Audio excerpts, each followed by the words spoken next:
Hey! In front of me is POCO C40, and today I would like to show you how you can turn on or off auto brightness on this device.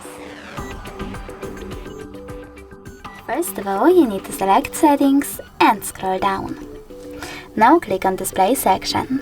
Following that, scroll down again and click on Brightness Level.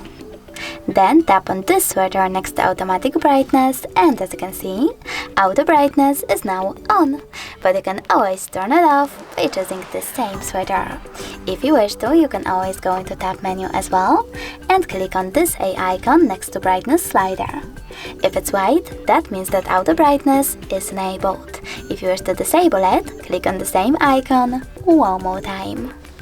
Thanks so much for watching. If you enjoyed this video, don't forget to leave a like, comment and subscribe. Bye!